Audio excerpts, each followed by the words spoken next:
हर हर महादेव। ओम नमः शिवाय। प्रिय भक्तगणों, आज के इस वीडियो में आप भगवान शिव के 12 ज्योतिर्लिंग में से सबसे प्रमुख सोमनाथ ज्योतिर्लिंग के विषय में जानेंगे।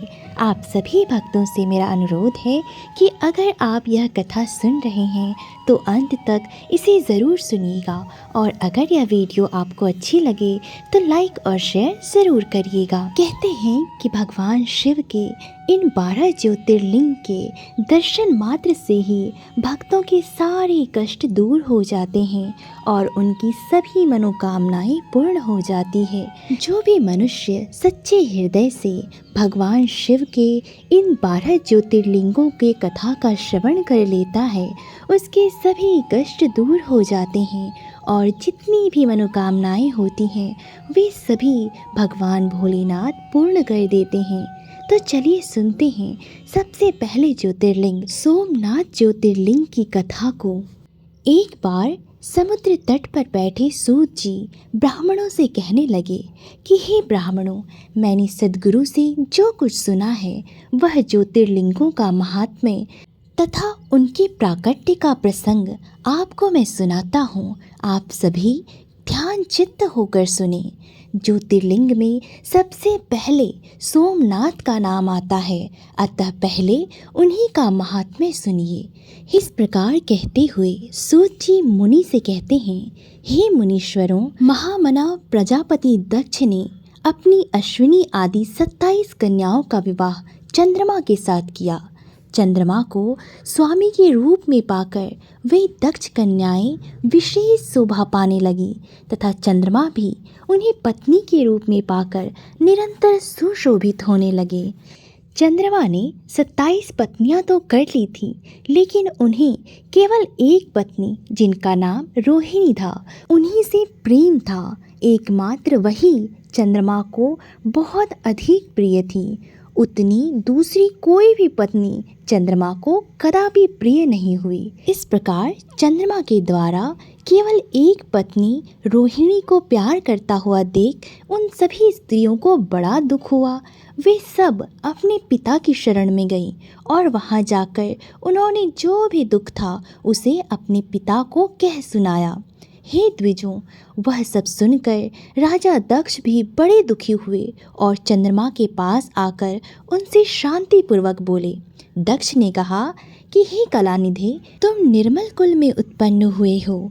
तुम्हारे आश्रय में रहने वाली जितनी स्त्रियां हैं उन सब के प्रति तुम्हारे मन में न्यूनाधिक भाव क्यों है? तुम किसी को अधिक प्रेम करते हो और किसी को कम प्यार करते हो।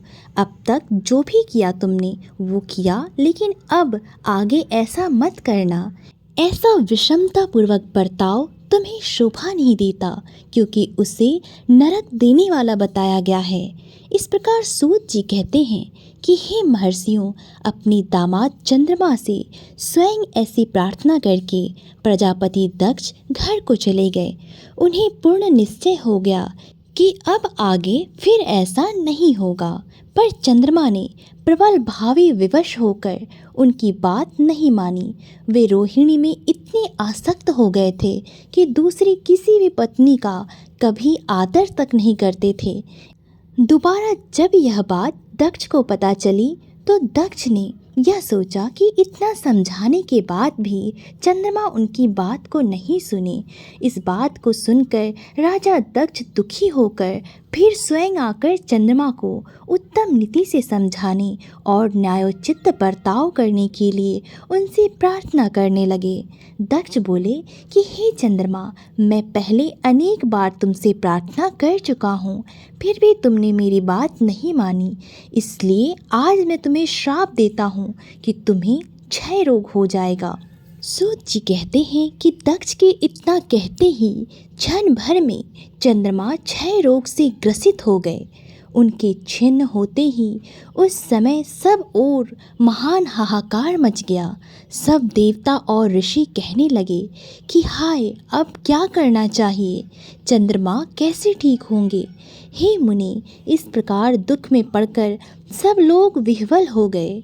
चंद्रमा ने इंद्र आदि सभी देवताओं तथा ऋषियों को अपनी अवस्था सूचित कर दी।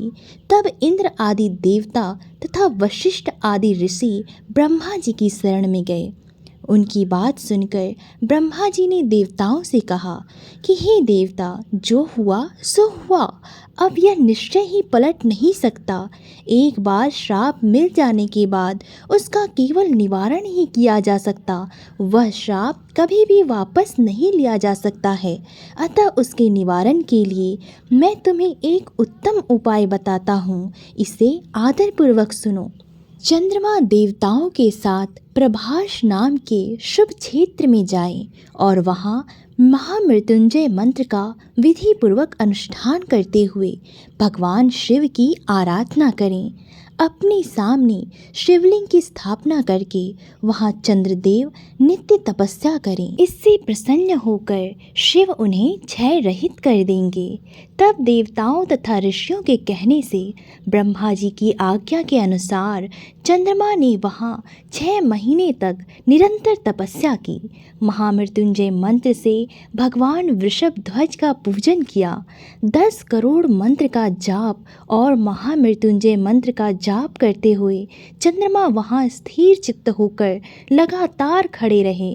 उन्हें तपस्या करते देख भक्त वत्सल भगवान शंकर प्रसन्न हो गए और प्रसन्न होकर उनके सामने प्रकट हो गए और अपने भक्त चंद्रमा से बोले। भगवान भोलेनाथ ने चंद्रदेव से कहा, हे चंद्रदेव, तुम्हारा कल्याण हो।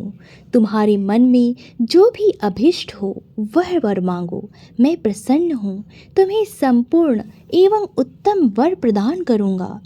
चंद्रमा बोले कि हे देवेश्वर, यदि आप मुझसे प्रसन्न हैं तो मेरे लिए क्या असाध्य हो सकता है। तथापि हे प्रभु, आप मेरे शरीर का इस क्षय रोग का निवारण कीजिए। मुझसे जो कुछ अपराध बन गया है उसे क्षमा कीजिए। तब भगवान भोलेनाथ ने चंद्रदेव से कहा, हे चंद्रदेव, एक पक्ष में प्रतिदिन तुम्हारी कला छिन्न हो और दूसरे पक्ष में फिर वह निरंतर बढ़ती रहे। तदंतर चंद्रमा ने भक्ति भाव से भगवान शंकर की स्तुति की। इससे पहले निराकार होते हुए भी वे भगवान शिव फिर साकार हो गए। देवताओं पर प्रसन्न हो उस क्षेत्र के महात्म्य को बढ़ाने तथा चंद्रमा के यश का विस्तार करने के लिए भगवान शंकर उन्हीं के नाम पर वहाँ सोमेश्वर कहलाए और सोमनाथ के नाम से तीनों लोकों में विख्यात हुए। हे ब्राह्मणों, सोमनाथ का पूजन करने से वे उपासक के क्षय तथा कोढ़ आदि रोगों का नाश कर देते हैं। ये चंद्रमा धन्य हैं, कृतकृत्य हैं, जिनके नाम से तीनों लोकों के स्वामी साक्षात भगवान शंकर भूतल को पवित्र करते हुए प्रभास क्षेत्र में विद्यमान हैं। वहीं संपूर्ण देवताओं ने सोमकुंड की भी स्थापना की, जिसमें शिव और ब्रह्मा का सदा निवास माना जाता है। चंद्रकुंड इस भूतल पर पाप नाशन तीर्थ के रूप में प्रसिद्ध है। जो भी मनुष्य उसमें स्नान करता है वह सब पापों से मुक्त हो जाता है। क्षय आदि से जो भी लोग आसक्त होते हैं वे इस कुंड में 6 मास तक स्नान करने से ही नष्ट हो जाते हैं। मनुष्य जिस फल के उद्देश्य से उत्तम तीर्थ का सेवन करता है उसे उस फल को सर्वथा प्राप्त कर लेता है, इसमें कोई भी संशय नहीं है। चंद्रमा निरोग होकर अपना पुराना कार्य संभालने लगे और इस प्रकार सोमनाथ ज्योतिर्लिंग की उत्पत्ति का सारा प्रसंग आप सब ने सुना। हे मुनीश्वरों, इस तरह सोमेश्वर लिंग का प्रादुर्भाव हुआ है। जो मनुष्य सोमनाथ के प्रादुर्भाव की इस कथा को सुन लेता है अथवा दूसरों को सुनाता है वह संपूर्ण अभिष्ट को प्राप्त कर लेता है और सब पापों से मुक्त हो जाता है। प्रिय भक्तगणों, इस प्रकार आपने 12 ज्योतिर्लिंगों में से सबसे प्रथम ज्योतिर्लिंग सोमनाथ ज्योतिर्लिंग के महात्म्य का श्रवण किया। अगर आपको यह वीडियो अच्छी लगी हो और मेरे द्वारा किया गया यह व्याख्या आपको पसंद आया हो तो वीडियो को लाइक और शेयर ज़रूर करिए और अगर चैनल पर नए हैं तो चैनल को सब्सक्राइब कर लें ताकि आपको सभी धार्मिक कथाएं सुनने को मिलती रहें। धन्यवाद।